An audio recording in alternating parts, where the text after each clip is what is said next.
जय हिंद दोस्तों। आपको वो दिन याद होगा 14 फरवरी 2019। उस दिन हमारे देश के 40 जवान शहीद हो गए थे पुलवामा हमले में।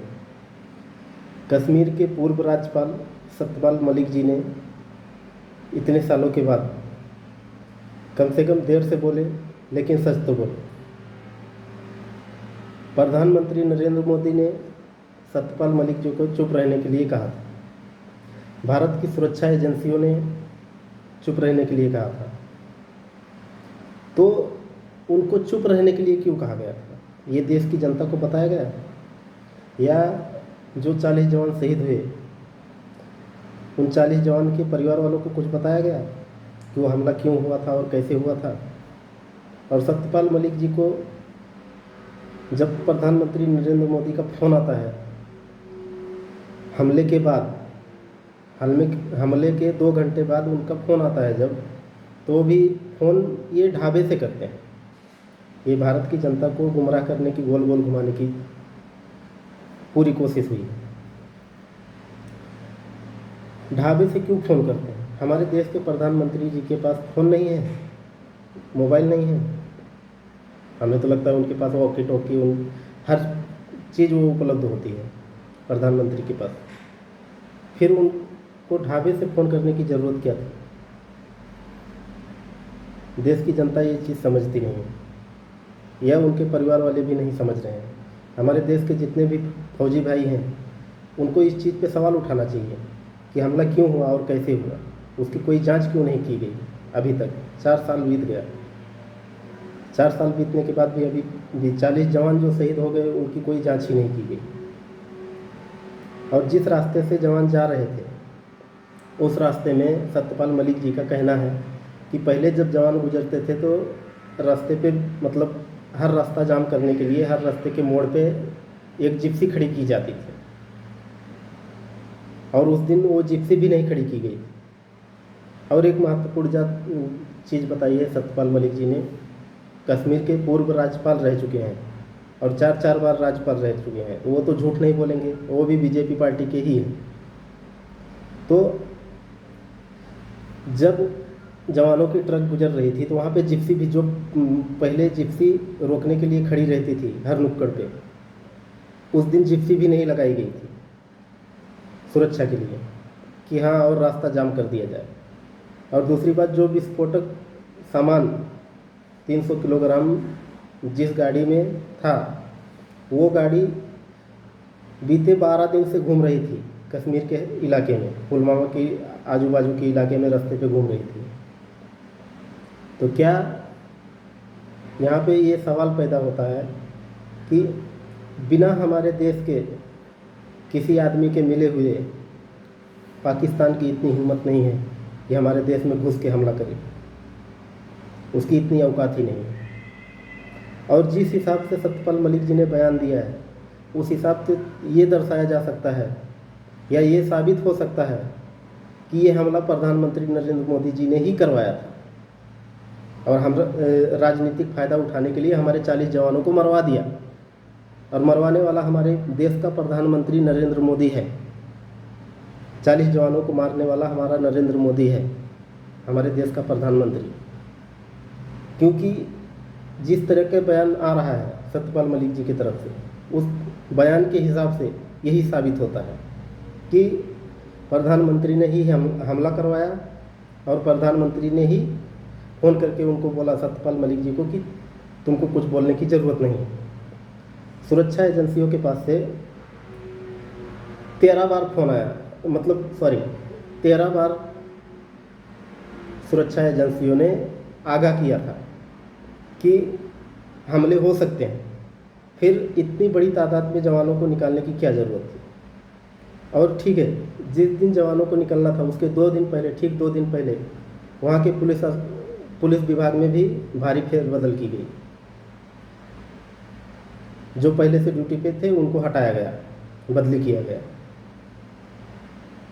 उसके बाद बाकी के भी, राजनाथ सिंह जी से 5 एयरक्राफ्ट मांगा था। 5 एयरक्राफ्ट नहीं दे सकते हमारे भारत के जवानों। और भारत के प्रधानमंत्री जी 20-20 हज़ार करोड़ का जहाज़ अपने लिए पर्सनल चलने के लिए खरीद सकते हैं, लेकिन हमारे जवानों को 5 एयरक्राफ्ट नहीं दिया जा सकता। क्यों नहीं दिया गया? इससे यही साबित होता है कि ये हमला भी किसी मास्टरमाइंड का प्लान था, और वो मास्टरमाइंड हमारे भारत का प्रधानमंत्री नरेंद्र मोदी है और दूसरा कोई नहीं।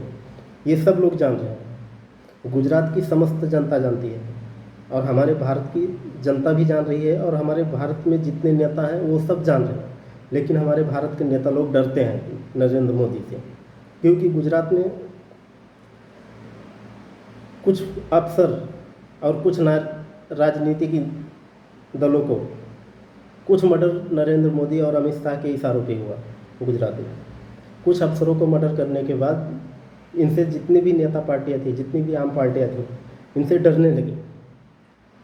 आए हुए 9 सालों में कोई भी एक भी प्रेस कॉन्फ्रेंस की मीटिंग रखी है नरेंद्र मोदी ने? एक भी मीटिंग रखी हो तो कोई बताए। जवानों के साथ क्या हुआ, कैसे हुआ, किसी भी देशवासियों को मालूम है? या जवानों को, परिवार वालों को आज तक बताया गया कि हाँ उनकी हत्या कैसे हुई? ये हत्या करवाने वाला भी प्रधानमंत्री मोदी ही है, राजनीतिक फ़ायदा उठाने के लिए। नहीं तो इनको ढाबे से फ़ोन करने की ज़रूरत क्या थी? ये जनता को बताएं कि इनके पास मोबाइल फ़ोन क्यों नहीं था। और उसी के हमले के ठीक 2 घंटे बाद, 2 घंटे से पहले ये एक रैली को संबोधित करते हैं फ़ोन से, और सत्यपाल मलिक जी को जब फ़ोन करते हैं तो बताया जाता है कि इनके पास फ़ोन उपलब्ध नहीं था। हमारे प्रधानमंत्री के पास फ़ोन उपलब्ध नहीं था, किसी के भी गले के नीचे जाएगा ये बात? प्रधानमंत्री के पास फ़ोन उपलब्ध नहीं था। ये सब एक मास्टरमाइंड प्लान था प्रधानमंत्री का। लेकिन हमारे देश की जनता को पूरा मालूम है, और गुजरात की जनता को मालूम है, लेकिन हमें समझ में नहीं आता कि जनता बोलती क्यों नहीं है। जो एक बार धरती पे जन्म लिया है उसका मरण भी तय है, लेकिन डर डर के क्यों जी रहे हो? अगर डर के जियोगे, या हमारे फौजी भाई क्यों डर रहे हैं सवाल करने से? आज हमारे देश के 40 जवानों को शहीद कर दिया गया, तो कल तुमको भी शहीद कर दिया जाएगा। अपने कुर्सी के फायदे के लिए तुमको भी मरवा दिया जाएगा। हर इंसान की बारी आएगी अगर नहीं आवाज़ उठाएंगे तो। और ये मोदी गैंग को रोकने वाला कोई है? देश में कोई है? कोई आवाज़ उठा रहा है? हमारे देश की बड़ी बड़ी मीडिया उनकी जूते पॉलिश करने में लगी हुई है। 40-40 जवान हमारे मारे जाते हैं, उस पर कोई जांच आज तक नहीं लगती है। क्यों नहीं लगती है? अगर ये साजिश नहीं थी प्रधानमंत्री की, तो प्रधानमंत्री जी को इस पर जांच क्यों नहीं लगाया? लगाई जानी चाहिए थी जांच। और अगर जांच नहीं लगाएगी तो ये प्रधानमंत्री जी की 101% साजिश थी। मास्टरमाइंड प्रधान पीएम नरेंद्र मोदी ही है 40 जवानों को मरवाने के पीछे। ये बात 100 में 100% सत्य है। ये हमारे गुजरात की जनता भी बता सकती है कि गुजरात में क्या क्या हुआ था और उन्होंने क्या क्या किया। उसके बाद फिर कितनी लाशों की सीढ़ियाँ बनाते हुए वो प्रधानमंत्री की गद्दी तक पहुँचा है। और जनता अगर आवाज़ नहीं उठाएगी तो कभी इसमें बदलाव नहीं आने वाला है। और हमारे देश में लोकतंत्र की हत्या की जा रही है, संविधान को मिटाया जा रहा है। अगर अब नहीं उठेगी जनता तो कभी उठने लायक भी नहीं छोड़ा जाएगा। अगर नरेंद्र मोदी गैंग को अब नहीं रोका गया तो कभी नहीं रोक पाएंगे।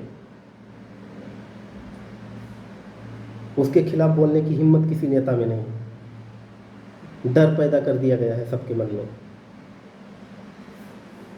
सत्यपाल मलिक जी को भी उन्होंने कहा फ़ोन पे कि अगर इसके बारे में आप कहीं बात करेंगे तो हम आपसे नहीं मिलेंगे। हम आपसे नहीं मिलेंगे, इसका अर्थ क्या हुआ? कि सत्यपाल मलिक जी को भी मार दिया जाएगा, या जो नेता उनके खिलाफ में बोलेगा, आवाज़ उठाएगा, उनको मार दिया जाएगा, जैसे 40 जवानों को मार दिया गया। इस पे हमारे देश के जितने भी जवान हैं उनको इस बात पे चर्चा करनी चाहिए, सरकार से सवाल पूछना चाहिए। गलती कहाँ से हुई? 5 एयरक्राफ्ट नहीं दे सकते? क्यों नहीं दिया गया एयरक्राफ्ट? पहले से प्लानिंग हुई थी जवानों को मारने की, इसकी वजह से एयरक्राफ्ट नहीं दिया गया। लेकिन ये बात कहने के लिए कोई नहीं तैयार है। क्यों नहीं कहने के लिए तैयार है? सबके मन में डर पैदा कर दिया गया है, और जो एक बार पैदा हो गया उसको मरना निश्चित है। फिर जब मरना निश्चित है तो किसी से डर के क्यों जीना? जो सच है उसको बोलने में क्यों तकलीफ हो रही है? क्या हमारे देश का कोई भी नेता इस पे सवाल उठा रहा है? क्यों नहीं उठा रहा है? उठाना नहीं चाहिए। जय हिंद, जय भीम।